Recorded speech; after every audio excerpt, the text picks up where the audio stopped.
What you've just heard is one of the many deaths from the monkey, the new major motion picture from Osgood Perkins, Stephen King, and James Wan. Experience it in theaters everywhere this Friday, because everybody dies, and that's life. Let's have some fun. This episode is brought to you by Progressive Insurance. Fiscally responsible, financial geniuses, monetary magicians. These are things people say about drivers who switch their car insurance to Progressive and save hundreds. Visit Progressive.com to see if you could save. Progressive Casualty Insurance Company and Affiliates. Potential savings will vary, not available in all states or situations. Hey everyone, and welcome back to Big Mad True Crime, where we get big mad over true crime. I'm your host, Heather Ashley, and today's case is one of many missing women out of Texas. Small talk sucks, so let's dive in.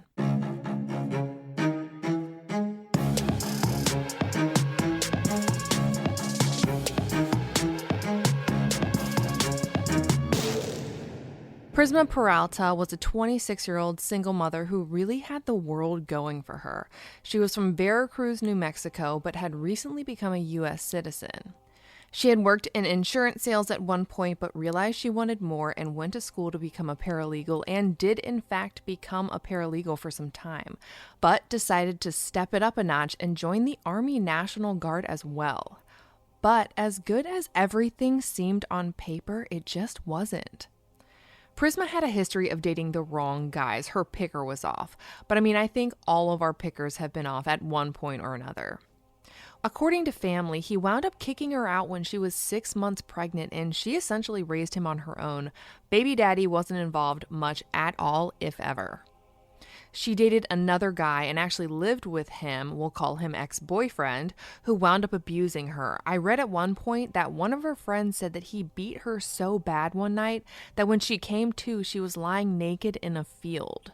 Now, this was never in any official news reports, so I can't tell you exactly how accurate it is, but it was very much so understood that he was abusive. Sometime after the domestic violence incident, he moved out and they broke up. With all that being said, though, she worked her ass off to keep it together for her son, to provide for him, and to give him a stable home, and to be someone that he could be proud of. But something changed on April 17th of 2019, or maybe even a little bit before. Unbeknownst to her stepfather at the time, she had stopped working at a paralegal, and I can't tell you why. I don't know if she lost the job or if she left. But in the beginning of April, she started working at 123 Texas Auto. It was a used car lot, a whole different ballgame from her life as a paralegal. On April 17th, about 2 weeks into her new job, she drops off her son with a sitter around 10 a.m. and heads to work like normal. She parks at the used car lot and heads inside and has some kind of argument with a coworker who feels like she parked in their spot. Whatever, petty work drama. Around noon, she texted her mom about some storms that were going to be rolling through. Normal caring daughter stuff, nothing seems off. And around 1 p.m., she leaves to take her lunch break. She calls the sitter at one point and chats with her about work, the Easter holiday coming up, and picking up her son that afternoon. Everything seems fine. But 7:30 rolls around and there's no sign of Prisma, her son still waiting at the sitter's house for his mom to pick him up. After 2 hours, the sitter finally calls the police and is like, look, I watch my friend's son when she's at work, and she picks him up between 7:30 and 7:40 every night, and it's been 2 hours. I've called, I've texted, and she's not answering, and I don't know what I'm supposed to do. Police call Prisma's stepdad that night and let him know what's going on, and he's confused AF. He was out of state for work at the time, but this wasn't like Prisma. Her son was her world. Prisma's mom isn't made aware that anything's wrong until her grandson goes to school the next day. He had spent the night with the sitter and she took him to school. And I guess when he was there, he started talking about how he couldn't find his mommy. So they called his emergency contact, which was Prisma's mother. That's literally how she found out that her daughter was missing. By this time, police had already started taking this case oddly seriously. I mean, she's an adult and she's been missing less than 24 hours, but they've already located her vehicle. Initial reports stated that it was found about a block away from the Olympus at Ross apartment complex, but an email to the tenants shows that it's totally blocking an intersection directly across from the apartment's parking garage. It had been completely abandoned. But these apartments aren't her apartments. It's not even close to where she lived. It's a 20-minute drive southwest of Dallas in Mesquite.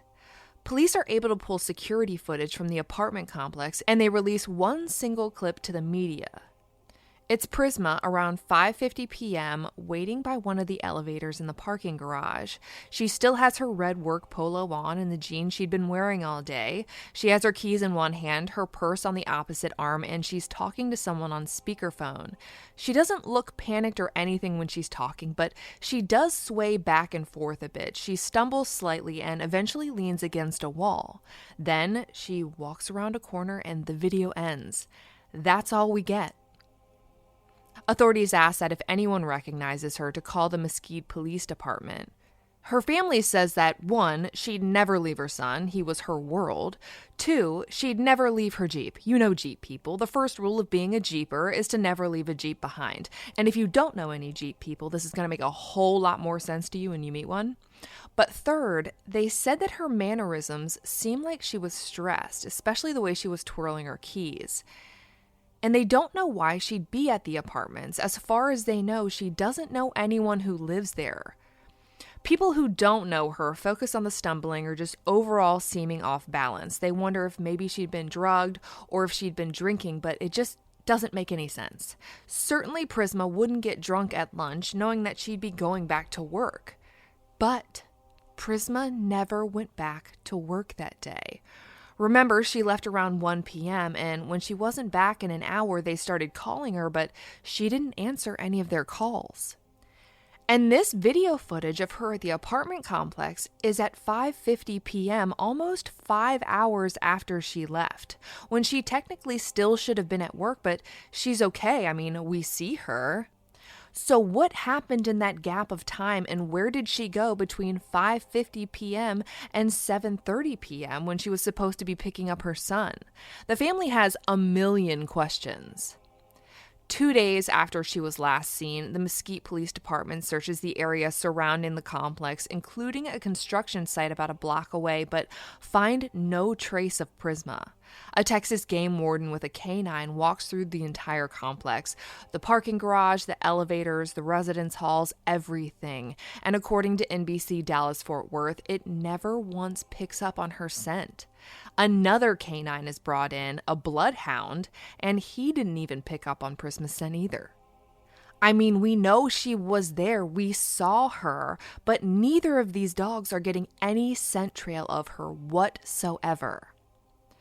This apartment complex is pretty fancy. Looking at it, it has a gorgeous pool and some pretty cool optics, but the reviews are a little seedy. They've had a lot of security issues, people running into open gates in the parking garage and stealing shit out of people's cars, people trying to see if apartment doors are unlocked, etc., etc. There are complaints that the pool isn't what it seems and that it's more like an unregulated party station than a relaxation place, and, well, you get it.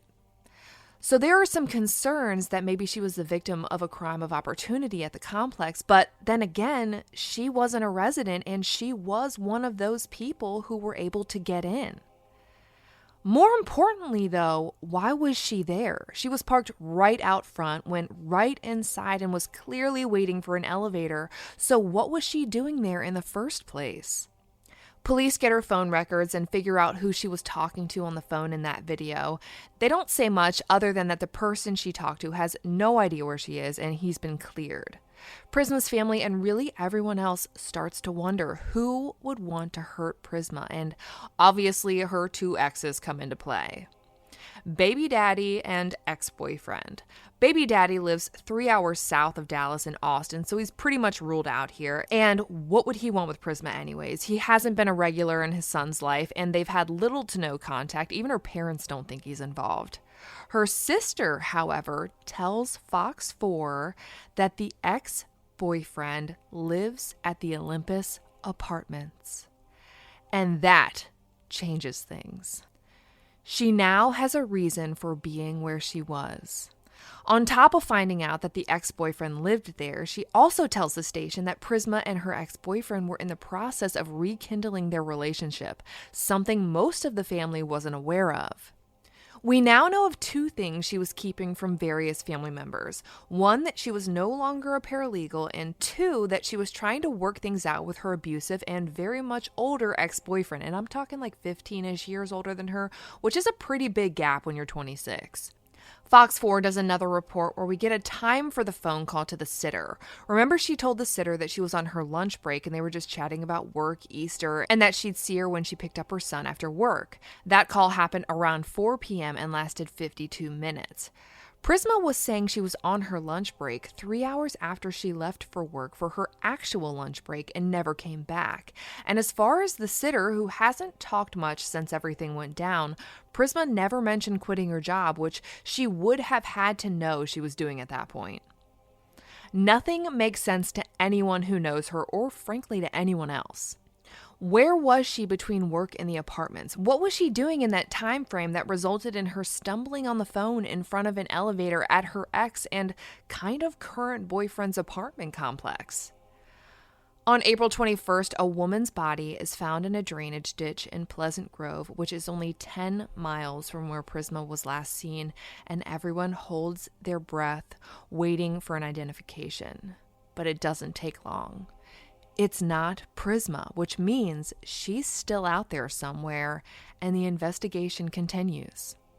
The Mesquite PD says that she's obviously considered a missing person, but there's nothing that points to foul play at this point, aside from the fact that it's not normal for grown women, especially with kids, to just vanish. But that doesn't rule out the possibility that she did just leave on her own accord and crazier things have happened.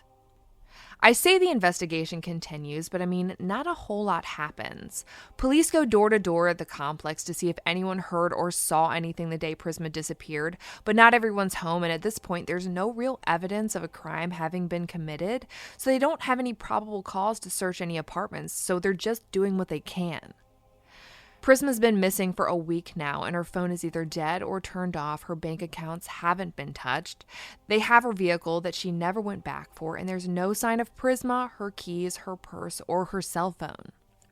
The cell phone that last pinged inside of the Olympus apartments, which matches up with the Telemundo Dallas report that was the first to confirm that Prisma had in fact gotten onto one of those elevators after she turned around that corner.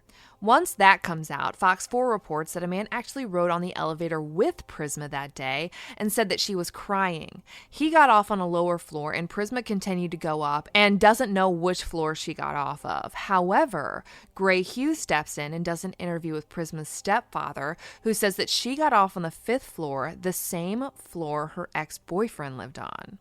I mean, all signs are pointing to the abusive ex-boyfriend, right? But maybe not right. According to police, he wasn't home that evening. He was in a neighboring city hanging out with friends and didn't get back to his place until the wee hours of the next morning. A lot of people feel itchy when they hear about this alibi, but if police are releasing it, I've got a feeling that they've done some double and triple checking. All of this just leads to more questions. Why was she at her ex-boyfriend's apartment after leaving work and never coming back, calling her babysitter 3 hours later, and then 2 hours after that, why is she at the apartment complex of her ex-boyfriend who isn't even home? It's like the more answers we get, the less anything makes sense. Her stepdad, desperate for any answers, buys a digital billboard with Prisma's face on it and places it on I-30 where anyone coming or going from those apartments would see it. He puts her missing persons flyers on the sides of his big rig and even takes to Facebook Marketplace to plead with anyone in the area, "Have you seen my daughter?" But it's crickets. There is no movement in this case, not even a blip. On May 1st, a family member of Prisma's joins Web Sleuths and offers up a little information to fill in the gaps of the timeline of the day that she went missing. She says that police told the family that Prisma had gone to lunch, like she said she was, at E-Bar Tex-Mex. When I map this out, it's a 23-minute drive from her work. Assuming she only gets an hour for work, this is either some bangin'-ass food and she's taking it back with her, or she's meeting someone there and never had any intention of going back when she left that day. For added kicks, this restaurant is just 1 single mile from the Olympus Apartments. Prisma's mom had as many questions as everyone else did, so she went down to the bar herself and talked to the bartender, and there this story gets even weirder. The bartender tells her that Prisma did in fact meet up with someone there. Her mom showed them a photo of her ex, and the bartender verified that that was who Prisma met with for lunch that day. The bartender says that the two got into some kind of altercation when Prisma got a phone call, and her ex wound up leaving. We hear next to nothing about this case for about 4 months. I would do the whole 2 weeks later, 4 weeks later spiel, but no, it took 4 months for there to be any kind of break in this case, and when it came, it was less of a break and more like a made-for-movie series of what the fuck moments. In August of 2019, Fox 4 releases security footage from the E-bar Prisma ate lunch at with her ex on the day that she went missing. We know that the two had gotten into some kind of altercation at the restaurant and that he wound up leaving, but Prisma didn't leave. She stayed until about 5 p.m. That's close to 3.5 hours at that restaurant. She's seen on video sitting alone at the bar, talking on the phone, and this is likely the phone call she was having with the sitter. She seems perfectly fine. Around 5 p.m., the bartender winds up cutting her off. And I've heard from a few bartenders that you don't get cut off until there's a clear moral or behavioral issue going on. When they cut Prisma off, she got so upset that they had to physically remove her from the bar. No one called her a cab or an Uber. No one took her keys. Instead, you see her white Jeep speed out of the parking lot and actually hitting the curb when she takes a right onto the street.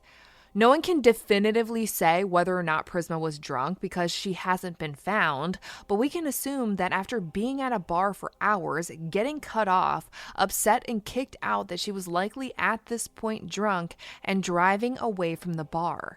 And if you thought this would be the most shocking part of this story, you would be so wrong. It's just a few minutes after she takes a right onto Haskell after leaving the bar that she gets into a road rage incident with another vehicle, and not just any kind of road rage incident. Police say that 3 witnesses report that Prisma pointed a freaking gun at them. They called 911 immediately, but by the time police showed up, Prisma was long gone. They track her cell phone down I-30 towards White Rock Lake, which is the total opposite direction of the Olympus Apartments. But something happens and she turns around. And then she heads right back in the direction she came from and to her ex-boyfriend's apartment complex. I don't even have words at this point, so I'm just gonna keep going. When she gets to the Olympus Apartments, she's seen coming to what almost looks like a screeching halt across the street in front of the parking garage.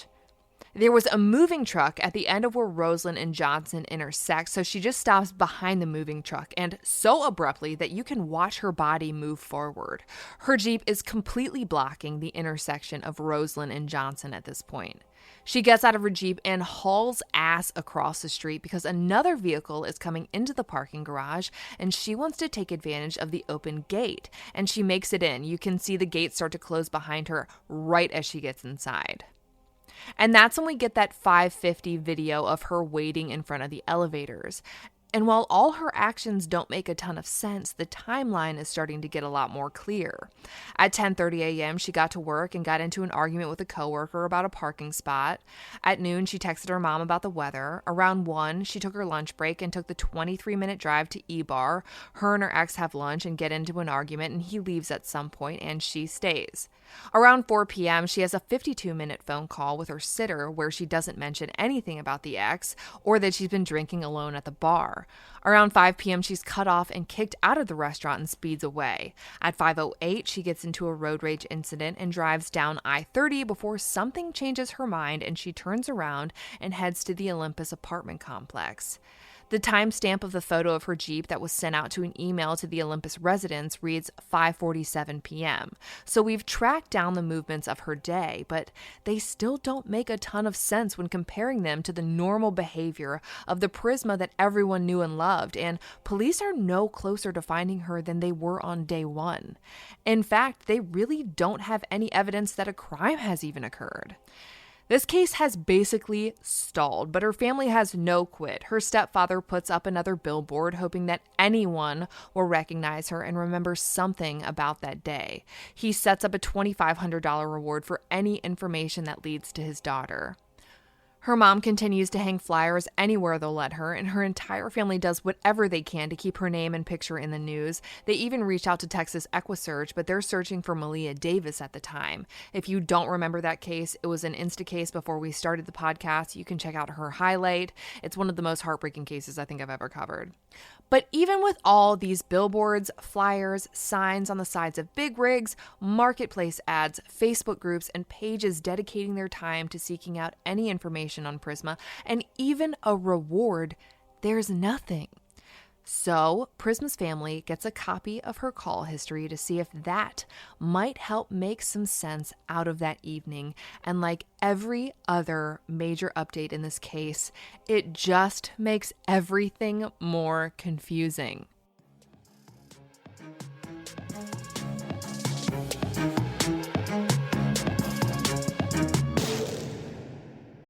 You found your person. Now let the Knot help you with everything else. The Knot connects you to the wedding inspo, vendors, venues, and planning tools you need to make your day totally you.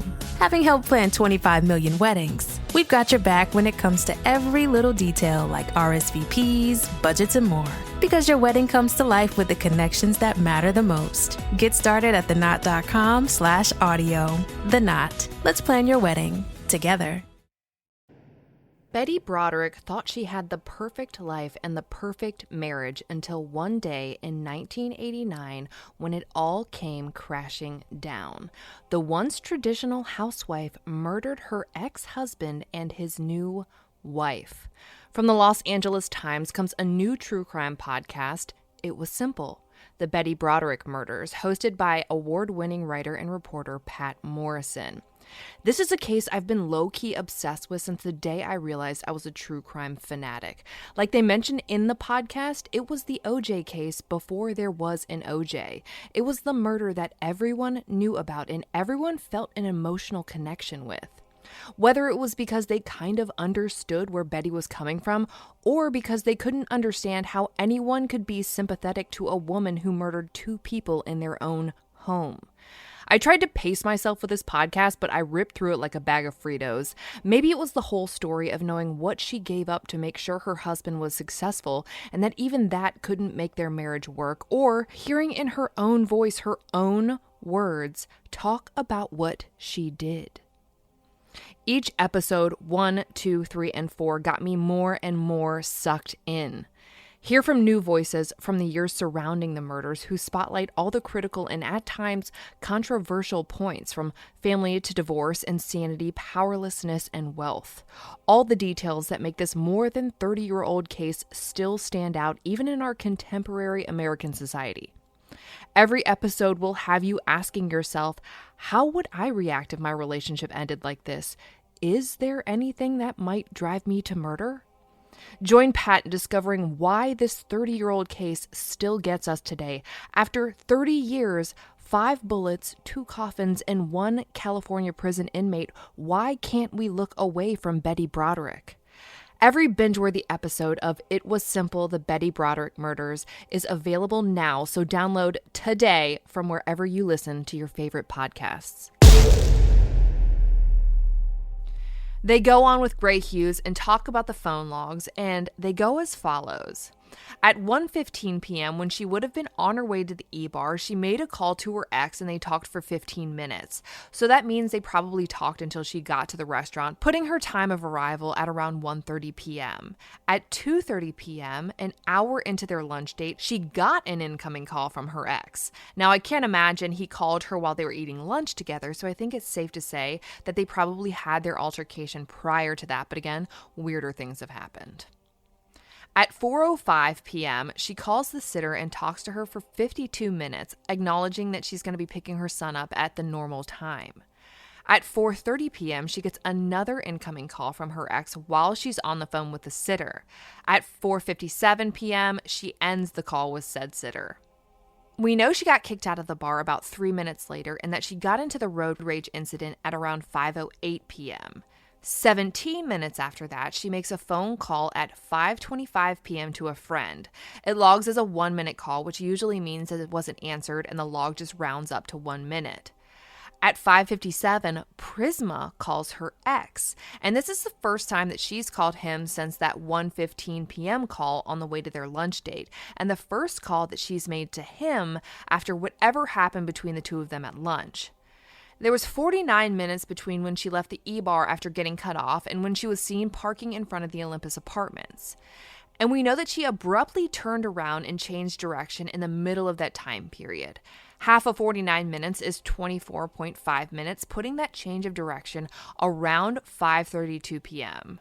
I'm guessing that 5:25 p.m. call to her ex had something to do with why she turned around. She was clearly not in her right mind at this point and was emotionally driven for some reason. We just don't know what.